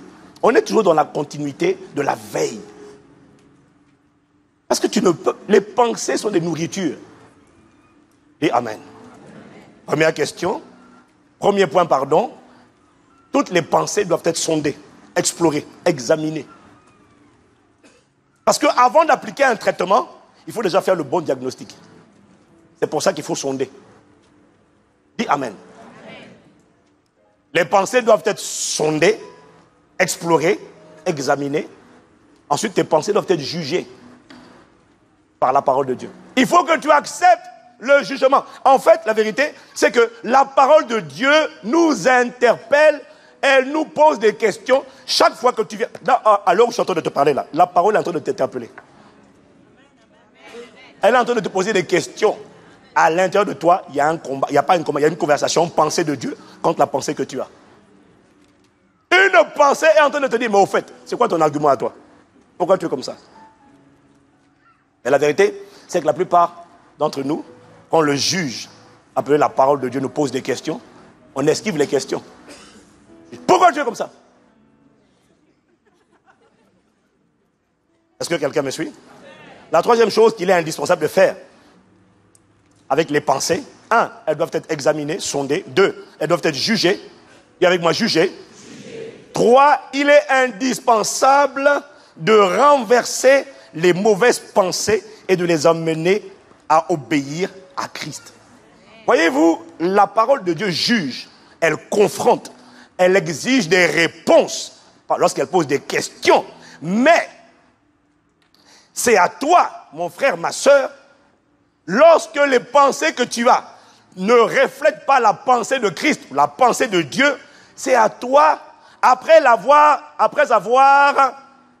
interpellé, après avoir questionné, c'est à toi d'apporter une sentence à chaque pensée lorsque cette pensée n'est pas en ligne avec la pensée de Dieu. Dis-moi Amen. Je suis venu te dire qu'on n'est pas obligé de subir les mauvaises pensées. Qu'est-ce qu'on fait des pensées? On les sonde, on les juge, la parole de Dieu les juge, et c'est à toi de les renverser et de les ramener captives. De les emprisonner. Je dis, qu'est-ce que tu fais là, toi, la pensée? Qu'est-ce que tu fais là? Viens ici, là. À genoux. C'est ça qu'on fait. 2 Corinthiens 10, verset 5. Voilà ce que dit Paul. Il explique comment on fait. Il dit, nous renversons les raisonnements et tout obstacle, ou encore, lui second dit, toute hauteur qui s'élève avec orgueil contre la connaissance de Dieu. Et nous faisons toute pensée prisonnière pour qu'elle obéisse à Christ. Dis-moi Amen. 1, on sonde. 2, on juge. La parole doit juger. 3, tu dois ramener les pensées rebelles. Toute pensée qui ne se conforme pas à la pensée de Christ, il appelle une pensée rebelle ou une pensée orgueilleuse ou une pensée qui s'élève avec prétention contre la connaissance de Dieu. Chaque fois qu'à l'intérieur de toi, tu reconnais, tu discernes qu'une pensée n'est pas conforme à la pensée de Dieu, tu ne dois pas la subir. Une fois qu'elle a été jugée, le juge a demandé, qu'est-ce que tu fais là? Impudicité.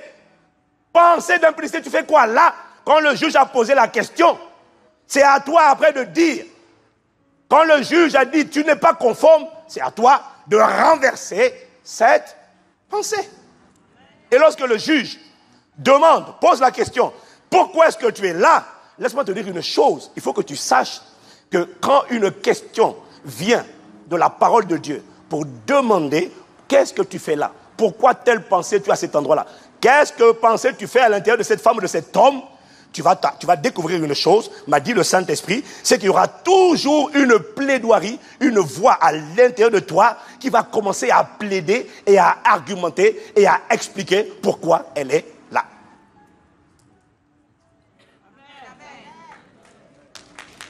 Est-ce que quelqu'un me suit?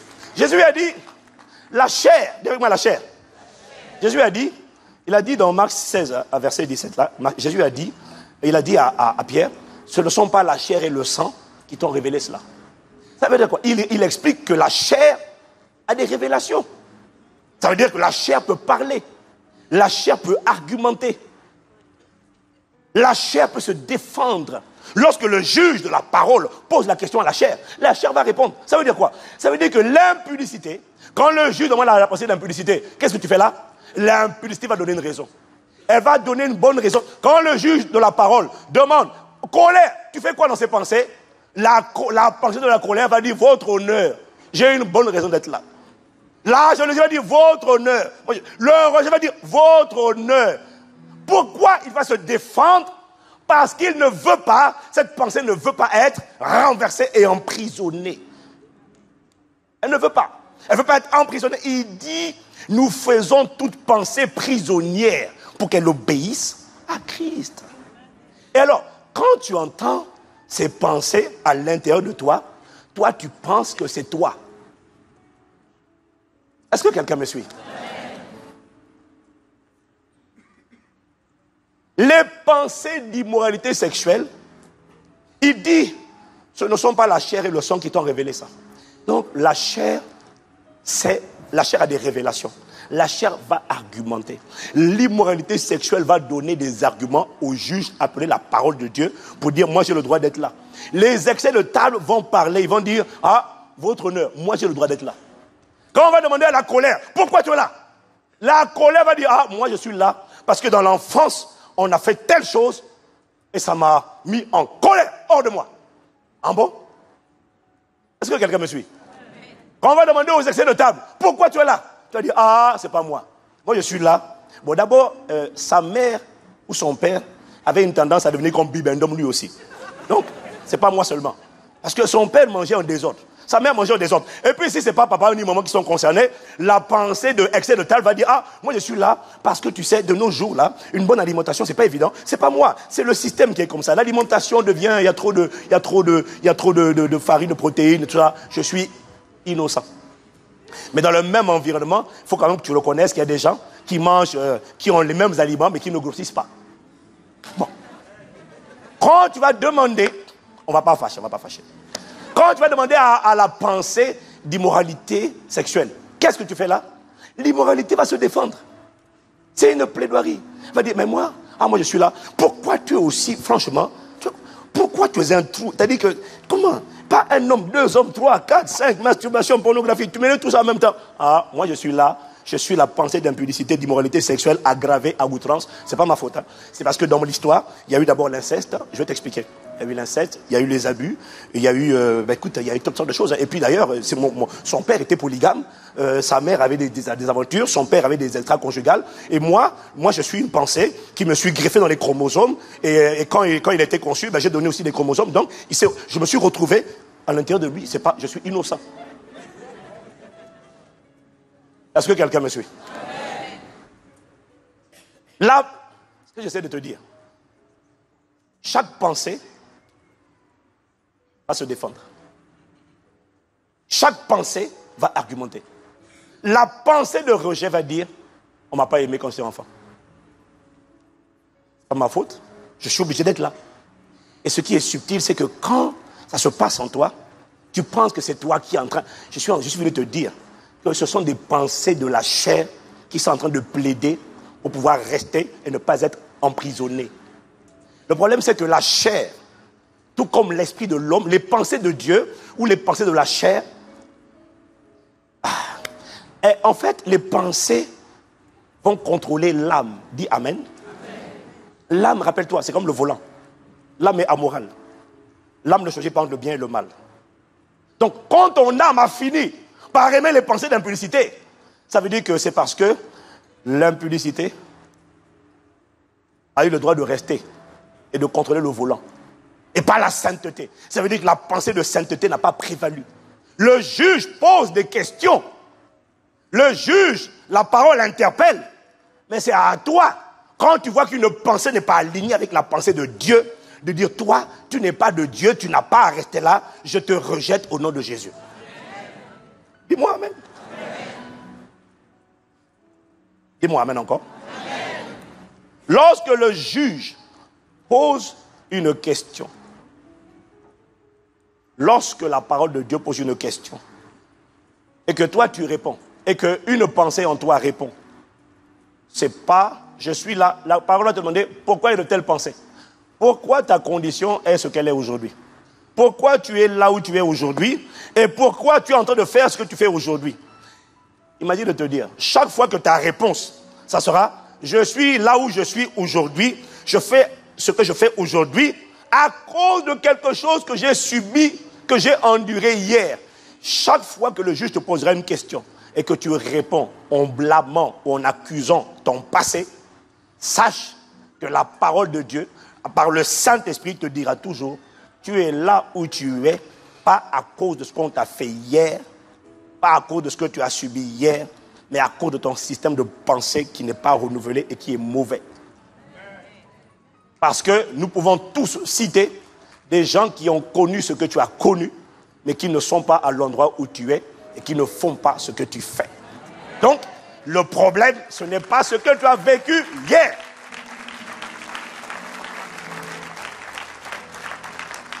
Quelqu'un me dit amen?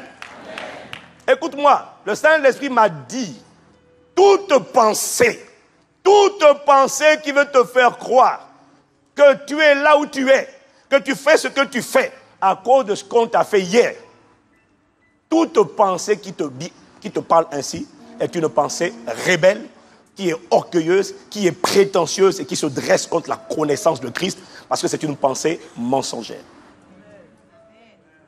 Parce que la vérité, c'est que la Bible dit dans le Proverbe 23, au verset 7, car, version Darby, car comme il a pensé dans son âme, tel il est. La version anglaise King James dit, as a man thinketh in his heart, so is he. Littéralement traduit en français, ça donne l'homme est le reflet ou encore le miroir de ses pensées. L'homme est le reflet. Tu es là où tu es, pas à cause de ce que tu as vécu, mais à cause de ton système de pensée. Donc ton problème, ce n'est pas ton passé. Ton problème, c'est que tu n'as pas la pensée de Christ. Tu ne penses pas comme Dieu pense. Joseph a mal commencé. Il a été vendu comme esclave. Mais Joseph est parvenu à un stade dans sa vie à acquérir la pensée de Christ. Et il te le démontre, il te démontre le jour où il a dit dans Genèse 45 au verset 5, le jour où il a dit à ses frères, maintenant, ne vous affligez pas et ne soyez pas fâchés de m'avoir vendu pour être conduit ici, car c'est pour vous sauver la vie que Dieu m'a envoyé devant vous. Littéralement, Dieu dit, vous m'avez vendu comme, en fait, pas Dieu, Joseph disait littéralement à ses frères, vous m'avez vendu comme esclave, mais en réalité, Dieu m'a envoyé comme étant un éclaireur. Pour nourrir toute la famille et tout le pays. Ça veut dire que Joseph a fini par acquérir la pensée de Christ. Dis-moi amen. Dis à quelqu'un, un problème, ce n'est pas ton passé. Ce sont tes pensées. Mon frère, c'est simple, hein? C'est simple.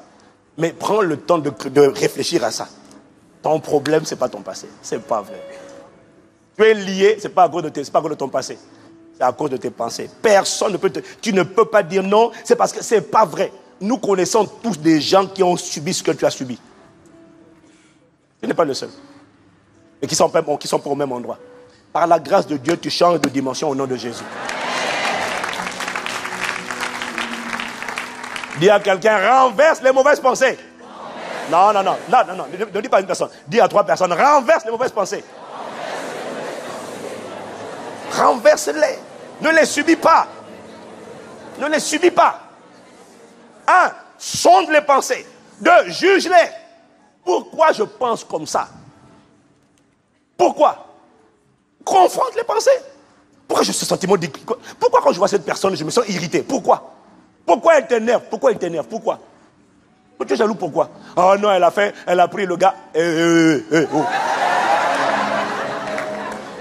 Moi aussi, je misais sur lui, je le regardais, moi aussi. Et puis elle est venue avant moi. Donc depuis ce jour-là. La parole te dit quoi? C'est comme ça qu'on pense? La parole te dit, bon, pourquoi tu es triste? Je suis triste parce qu'il n'y a pas de candidat. Dis. Mais qui a répondu? Tu crois que c'est toi? C'est pas toi. C'est la tristesse qui vient de répondre. C'est pas toi. C'est une pensée qui vient de répondre. C'est pas toi. Toi, tu l'as juste accepté dans ton âme. Donc, elle influence pendant tes émotions. Mais c'est une pensée qui a parlé. La ruse du diable, c'est qu'on croit que c'est nous. Non, c'est une pensée. Pourquoi tu es triste? Non, c'est lui. Non, il n'y a rien à l'horizon, personne. La parole de Dieu te dit, personne à l'horizon. Alors, regarde par la foi, en avant, regarde, réjouis-toi en...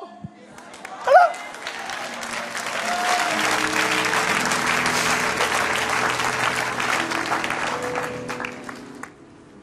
Quelqu'un me dit un bon amen là. Amen. Dis à quelqu'un encore, renverse-moi ces pensées-là. Quand tu comprends ce que le Saint-Esprit essaie de nous dire ce matin, la vie devient simple.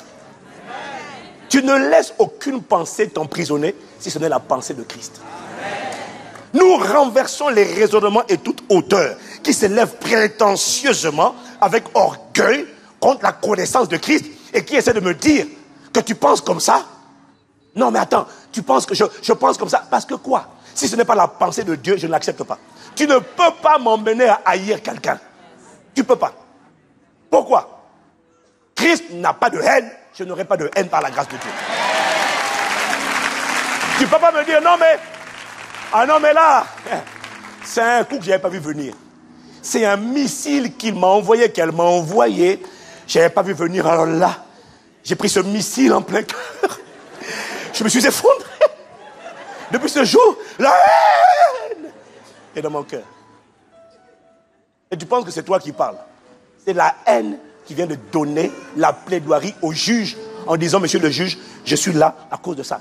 Qu'est-ce que toi tu dois faire? Toi, esprit né de nouveau, tu dois dire cette pensée, je la rejette au nom de Jésus. Je suis peut-être le produit de mon passé, mais je n'en serai pas prisonnier au nom de Jésus. J'ai la pensée des aigles. J'ai la pensée des gens qu'on ne peut pas maintenir au sol. Les préjugés, les verdicts, les paroles d'intimidation, les épreuves ne peuvent pas me maintenir au sol. Tu ne peux pas. Tu dois avoir la pensée de Christ. Reçois la pensée de Christ au nom de Jésus.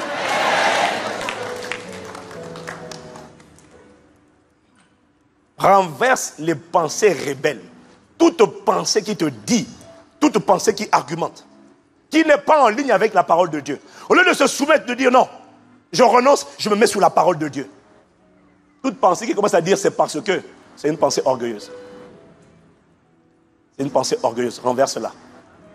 Parce qu'elle te ment, elle te fait croire que c'est ce qui s'est passé, qui fait que tu es là, mais c'est faux. Parce que la pensée de Christ t'apprendra une chose, mon frère, ma soeur, c'est que dans la vie, la fin d'une chose vaut mieux que son commencement. Si tu comprends ça, tu comprends que ce n'est pas comment on a commencé dans la vie qui compte. C'est le mouvement qu'on fait qui compte. Jésus est né dans une étable. Il a fini à la croix, c'est vrai, mais spirituellement, il a fini, il est roi. Dis Amen. La pensée de Christ t'apprendra à ne jamais te baser sur comment tu commences ou prédire la fin. Comment tu finis? Jamais. La pensée de Christ te dira que le point de départ, ton point de départ dans la vie, c'est pas ça qui fait la différence. La pensée de Christ va t'amener à Ecclésiaste chapitre 9 au verset 11. Ça, c'est la pensée de Christ. Elle va t'emmener à Ecclésiaste chapitre 9 au verset 11. Lorsqu'il dit, j'ai observé sous le soleil, j'ai observé sous le soleil, que ce ne sont pas les plus rapides qui gagnent la course. Ça, c'est la pensée de Christ. Voilà pourquoi que tu aies commencé vite ou pas vite, ce n'est pas un problème. Dis-moi Amen. Amen. Ouais, mais dans ma famille, j'étais le dernier. Regarde David. Il va te parler. Personne ne s'est souvenu de moi. Dieu s'est souvenu. Dis-moi Amen. Ça, c'est la pensée de Dieu. Les gens qui accusent le passé pensent que le passé décide du futur. C'est faux. C'est la pensée qui crée le futur. Ce n'est pas le passé. Ce n'est pas le passé. J'ai observé sur le soleil que ce ne sont pas les plus agiles, les plus rapides qui gagnent la course, ni les plus forts qui remportent la victoire au combat. Le PSG ne gagne pas toujours les matchs. Même si c'est le papier, c'est la plus forte équipe. Un homme aurait dû dire Amen. Un homme. Je ne m'attends pas à ce que les sœurs disent Amen. Je m'attends à ce qu'un homme dise Amen. Un homme qui ne connaît pas le foot, gloire à Dieu. Ça veut dire, mon frère, toi tu es bien. Il ne faut pas nous suivre. Nous, c'est la récréation. On se détend avec ça, de temps en temps. Quelqu'un dit gloire à Dieu. Ce ne sont pas les sages qui ont du pain. Les sages, les philosophes. Docteur et lettres. Les gars, il y a des pays où ils galèrent. Les gars, ils rament. On l'appelle philosophe, chercheur. Mais ils galèrent. Et la richesse n'appartient pas aux hommes intelligents. Waouh! Mon frère, la richesse n'appartient pas. Ceux qui sont riches, ce ne sont pas ceux qui ont des grands QI. On a regardé, vous avez regardé sur France 2, ils avaient fait une étude sur les jeunes surdoués. Les jeunes surdoués, ceux qui ont eu le bac à 14 ans, à 13 ans. Toi, tu avais 24 ans, tu étais encore au bac, mon gars. Tu étais barbu et trapu.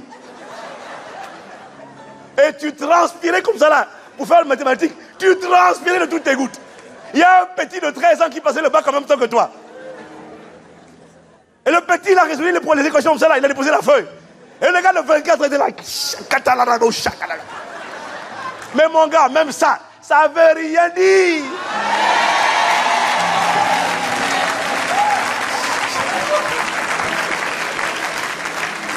Ça veut rien dire.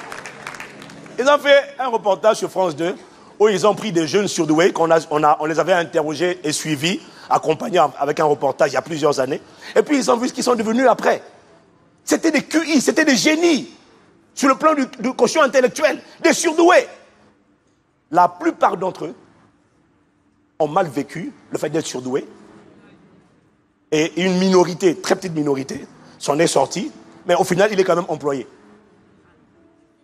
Vous savez que, bon, vous savez déjà, hein, mais je le redis quand même, quasiment 50% des chefs d'entreprise n'ont pas le bac en France. Pas en Afrique, en France. Pas loin de 50% n'ont pas le bac. Donc, t'es bac plus 5, plus 7, plus 10. Juriste, docteur S, lettres, droit, sciences, tout ça là. On rajoute 2 ans à chaque fois pour devenir, pour droit civil, droit des affaires. Tout ça là. Tu vas aller travailler dans un cabinet pour quelqu'un qui n'a pas le bac, probablement. Mais attention, il n'a pas le bac, mais il est instruit. Mais il n'a pas le diplôme. Mais il est intelligent,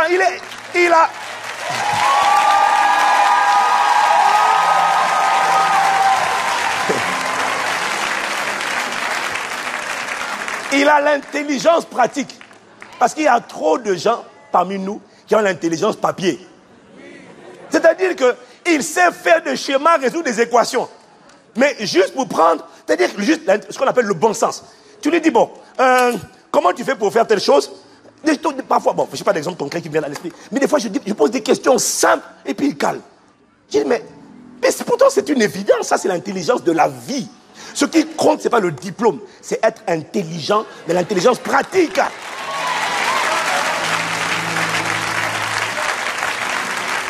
Bref, quand tu comprends ça, mon gars, regarde autour de toi. La vie nous a beaucoup enseigné. Je sais de quoi je parle. Quand je peux te dire que j'ai observé des gens qui sont riches. Des fois là, non, il y a des pays où je suis allé, j'ai vu des gens, j'ai dit, mais non, mais comment il a autant d'argent? Juste être né dans la bonne famille. Juste avoir eu le contrat avec telle autorité, c'est fini. Toi, tu es là, métro, boulot, dodo, 1500, 2000 euros. Lui, c'est ce qu'il gagne à la demi-journée. Alors, je ne dis pas que c'est bien. Je dis juste que j'ai découvert que ce ne sont pas les plus intelligents, ils sont les plus riches. Donc, quel que soit le passé, tu n'as pas à être complexé ou embarrassé. Pourquoi? L'histoire n'est pas finie. La fin d'une chose vaut mieux que son commencement.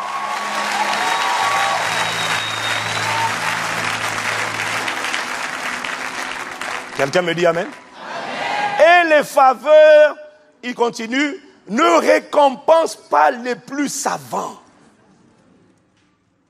Ceux qui ont la faveur, ce ne sont pas les plus savants. Alors il finit en disant simplement, car la réalité c'est laquelle? Qu'importe comment on a commencé. Tu sais, je vais te dire une chose. Il y a des gens qui ont bien commencé, mais la vérité, c'est que tous les hommes sur la terre, tous, sans exception, rencontrent chacun, tour à tour, des circonstances favorables et des circonstances défavorables. Et ce qui fait la différence, c'est la manière dont ils naviguent à travers les épreuves, les turbulences, les circonstances défavorables de la vie. Autrement dit, ce qui fait la différence, c'est leur manière de penser. T'en as qui ont bien commencé, ils ont tellement bien commencé qu'ils ne s'attendaient pas à ce que la vie leur envoie des studs et des missiles et des épreuves terribles. Et les épreuves sont venues. Ils ne savaient pas ce que c'est que l'adversité. Et quand les épreuves sont venues, ça les a mis KO. Pourtant, ils avaient bien commencé. Mais t'en as, ils ont tellement mal commencé qu'ils ont déjà la mâchoire semblable à un caillou. C'est des malabars. Ils sont déjà, c'est-à-dire qu'il y a des gens, déjà par leur conditionnement, par leur histoire, ils sont déjà, tu vois, moi, des gens comme nous, là, tu vois, des gens comme nous, hein, moi, je dis aux étudiants, parmi vous, là, vous êtes trop étudiants, vous voyez trop clair. Nous, on a galéré quand on était étudiants. Mais je me suis rendu compte que ça avait du bon. Ça a forgé le caractère. Quitter la famille à 18 ans, quitter l'Afrique.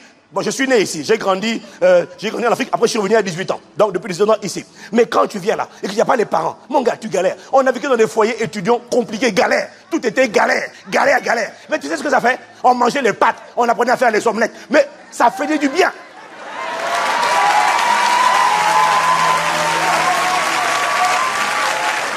Dis-moi, amen. Et tu sais quoi? On a été exposé à tout. Le mépris, les préjugés. Ah, dis donc, vous étudiez où? Sur des arbres? Je dis non, dans une chambre, mon gars, c'est pas grave. Ah, bon. Et quand tu arrives, et que tu as fait, comme moi, j'étais très bon en mathématiques, j'étais le premier de ma ville. Mais en anglais, c'était compliqué. Et que les gens te méprisent, ils se moquent de toi. Mais tu affrontes les préjugés raciaux. Tu affrontes les préjugés, toutes sortes de préjugés. Mais au final, c'est pas le passé qui fait la différence. C'est ton système de pensée, parce que tu as compris que les ballons ne se lèvent pas à cause de leur couleur, mais à cause de leur contenu. La clé, c'est le système de pensée. Tout le monde te dit, en France, tu vas ramer, galérer, tu vas souffrir. La francophonie, c'est fini, il n'y a pas d'espoir. Tout le monde te dit, la francophonie, l'église, c'est un cimetière. Cimetière, la francophonie, c'est le cimetière des églises. C'est dur. Moi, je domine. Je règne de maintenant. Je domine. Voilà. Dis-moi amen. Dis avec moi, personne ne m'arrêtera. Ça, c'est la pensée de Dieu. Voilà. Acclame.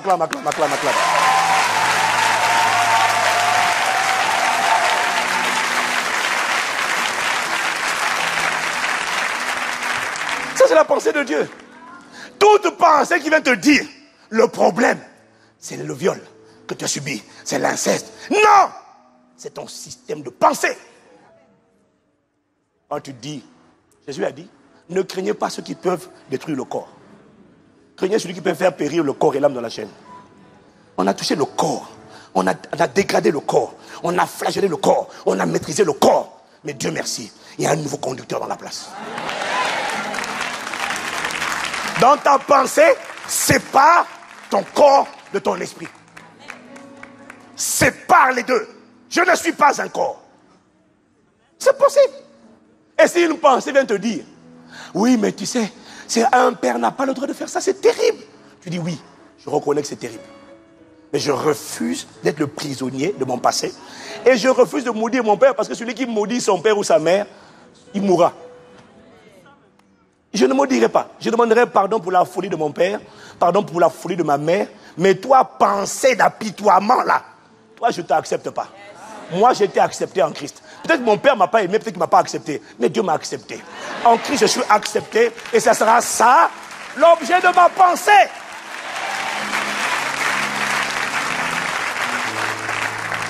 Jérémie dit dans le livre de Lamentation, voici ce que je repasserai dans mon cœur.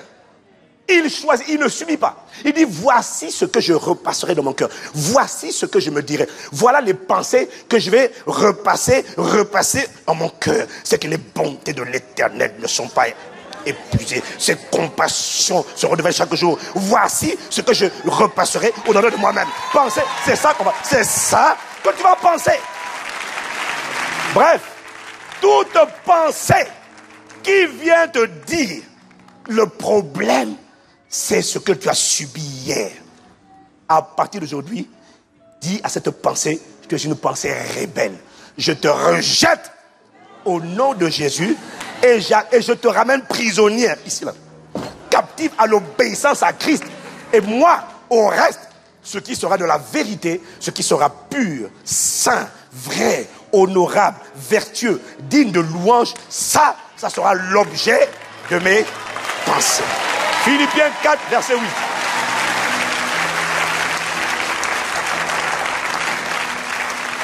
Le combat spirituel est un combat qui se situe à l'intérieur. Donc, le but ultime, c'est le contrôle de la pensée. Celui qui tient tes pensées, tient ton futur. Celui qui tient tes pensées, tient ton régime alimentaire. Il tient l'alimentation, il tient ton alimentation spirituelle et émotionnelle. Celui qui tient tes pensées, tient ta santé. 3 Jean 2 dit, je souhaite que tu prospères à tous égards bien-aimés et que tu sois en bonne santé, ainsi que prospère l'état de ton âme. Donc, il lie la prospérité de ton âme à la prospérité de ton corps. Donc, celui qui tient tes pensées, donc ton âme, tient ta santé. Celui qui tient tes pensées dicte ou détermine à l'avance qui va croître et être fort à l'intérieur de toi. Est-ce que ça sera le Saint-Esprit ou est-ce que ça sera la chair? Est-ce que ça sera ton homme intérieur, ton esprit humain né de nouveau, ou est-ce que ça sera un esprit méchant? Qui va croître et qui sera fort? La réponse, c'est toi qui la détermine. Personne d'autre. C'est toi. Dieu te demande de faire 3 choses. Sonde, scanne les pensées. Explore-les. Laisse-moi les juger. Et quand je juge les pensées, ne laisse pas les pensées de la chair se défendre et n'accepte pas leur plaidoirie. Quand elles ne sont pas conformes à mes pensées, renverse-les. Et remets ma pensée à moi, au centre. Tu fais ça, tu es obligé d'exceller dans la vie. Que ce soit ton partage au nom de Jésus.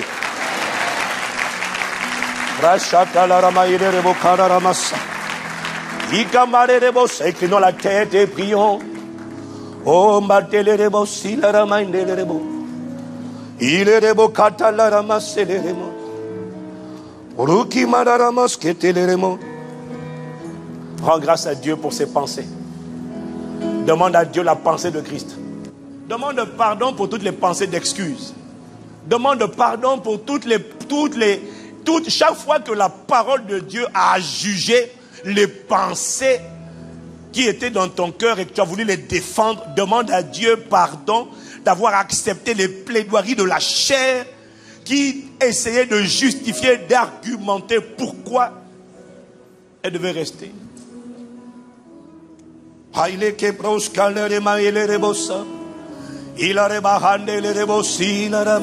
Élevons la voix,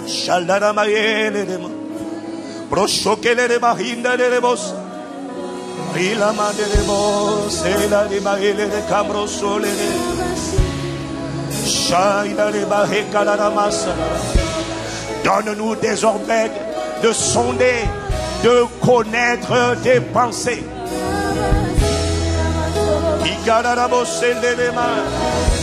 Accorde-nous de passer nos pensées au scanner du Saint-Esprit. Selon qu'il est écrit, sonde-moi, ô Dieu, explore-moi, montre-moi ce qui est caché, confronte mes pensées, juge mes pensées. Et là où j'ai collaboré, hier, là où j'ai contribué à donner des explications, j'ai accepté les explications des pensées de la colère, de l'immoralité, de la jalousie, des excès de table, de la colère, de l'envie, les pensées de l'amertume, de la peur. Là où hier j'ai accepté que ces pensées s'installent dans mon âme, à partir d'aujourd'hui, je demande pardon, Père, et je renverse ces forteresses. Je renverse ces systèmes de pensée. Je ramène mes pensées prisonnières, captives à l'obéissance à Christ. Et je dis aux pensées, toi tu es orgueilleuse. Tu veux me dire quoi? Tu veux me faire croire que c'est mon passé, que c'est ce qu'on m'a fait, que ce qu'on a dit qui m'a limité? Tu es un menteur. Tu es le père du mensonge. Derrière cette pensée, je vois le diable qui essaie de m'avoir. Non, je ne suis pas le produit de mon passé. Je suis le produit de mes pensées. Ce sont mes pensées qui détermineront mon futur et ma destinée. Voilà pourquoi je recevrai la pensée de Christ. Priez par l'esprit. Les chakalarabosa. Imerekete la rabohondo lorobosa. Imandele rebose kamandele rebosa. Ilele rebose kalaramase. Sonne mon cœur. Imandele rebose le rebose. Sonne mes pensées. Sonne mon cœur. Juge mes pensées.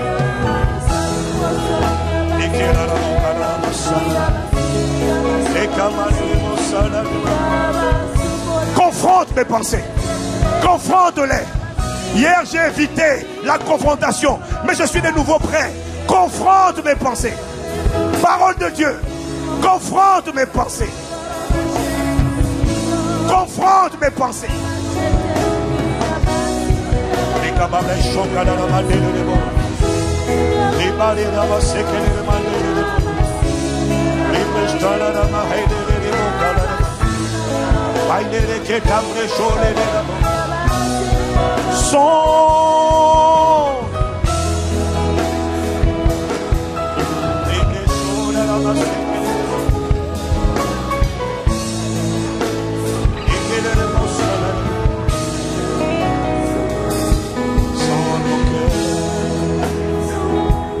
Sonde mon cœur, sonde mon cœur, sonde mon cœur, à ma Père, sonde mon cœur, je le livre entièrement, je m'abandonne entièrement, je m'abandonne entièrement, libre de choix d'aller les bons sondes,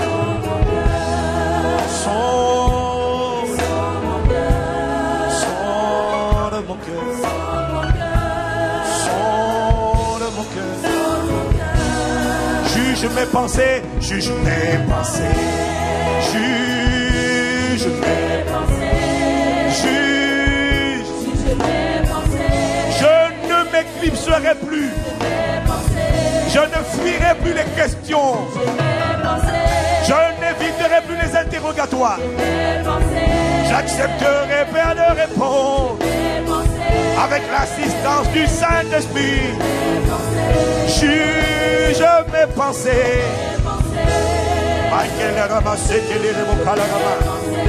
Juge mes pensées. Juge mes pensées.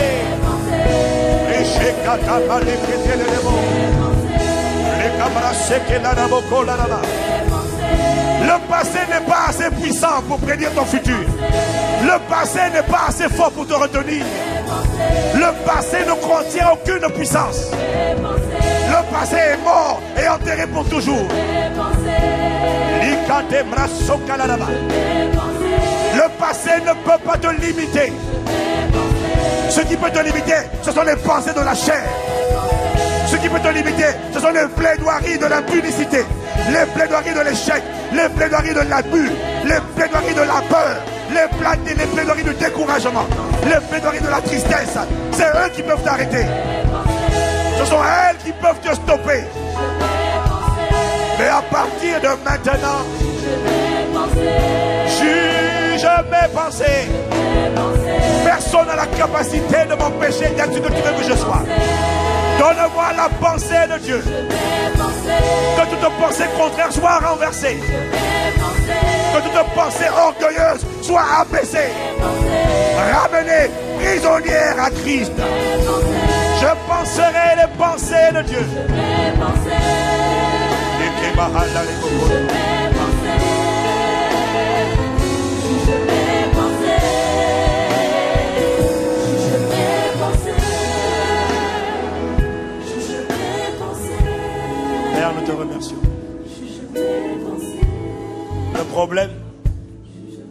par notre passé.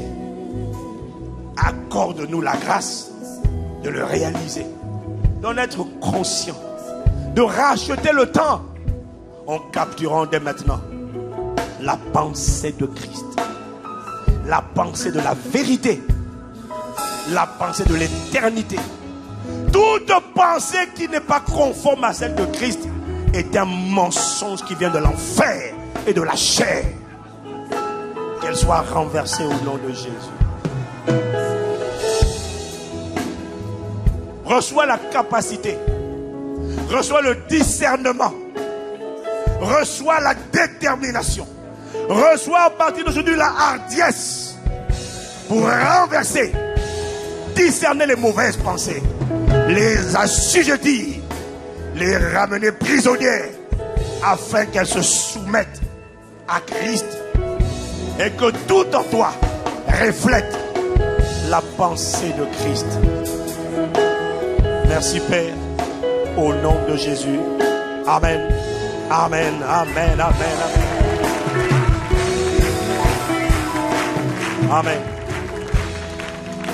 Juste pendant quelques secondes, je ressens la conviction de donner à une personne qui est venue ou qui est connectée et qui n'a jamais encore dit à Jésus, viens dans ma vie, qui n'a jamais reçu Jésus dans sa vie comme étant son Seigneur et son Sauveur.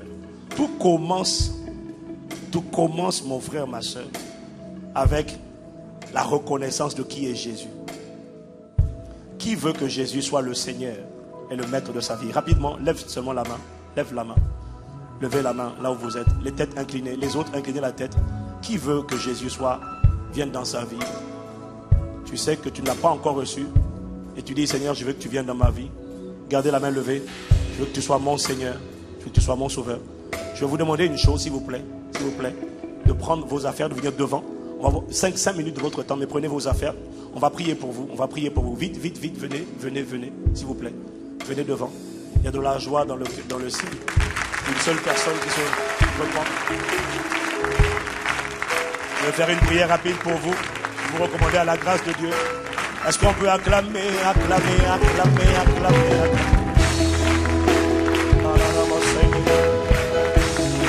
Wow, ils sont nombreux. Est-ce qu'on peut acclamer? Wow.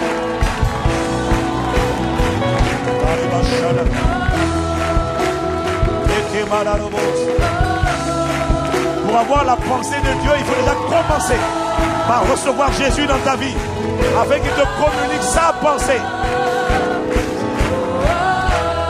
Venez.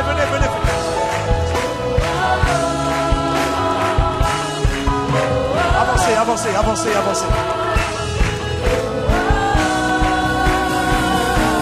Tu peux être de nouveau, tu peux tout recommencer, balayer ta vie passée et repartir à zéro et repartir à zéro avec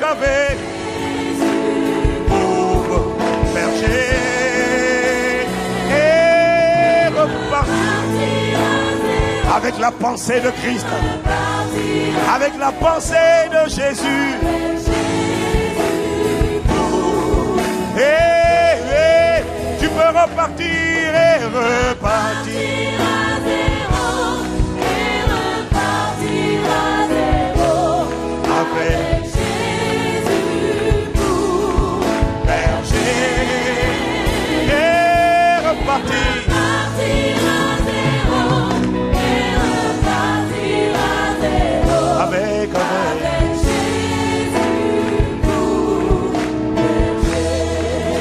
Levez la main vers moi, levez la main, levez les deux mains. Église, on va lever les deux mains, on va tous ensemble répéter ces paroles pour les accompagner. Vous allez juste dire, Jésus vient dans ma vie. C'est aussi simple que ça que de naître de nouveau. Parce qu'avant de recevoir cette pensée de Dieu, il faut qu'il soit d'abord en vous par son esprit. Et pour cela, il faut l'inviter. Alors vous allez répéter avec moi ces paroles. Seigneur Jésus. J'ai dit l'église, vous allez nous aider. Seigneur Jésus. Je te demande pardon. Pour là où je me suis éloigné. Je me suis perdu. Je te demande pardon. Ce matin, j'ai entendu ta parole. Je vais revenir à toi. Sois mon Seigneur. Sois mon sauveur. Sois le guide de ma vie. Sois le fondement de ma vie. Sois le soutien de mon cœur. Sois mon bon berger. Sois ma plénitude. Change ma vie. Et accorde-moi la grâce de vivre la vie abondante que tu m'as réservée. Je te reçois. Je te confesse au nom de Jésus. À partir d'aujourd'hui, je suis une nouvelle création. Au nom de Jésus. Amen. Amen.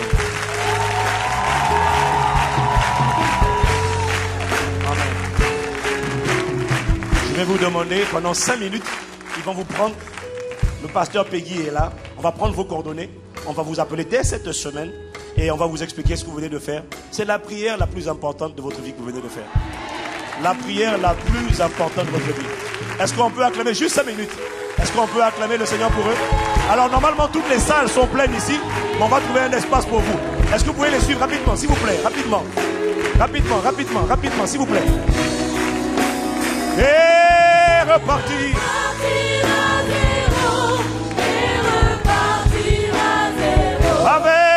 Avec. Et repartir.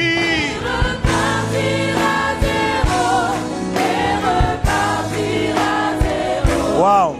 On m'annonce qu'il y a 35 personnes qui ont accepté le Seigneur sur Internet. Wow.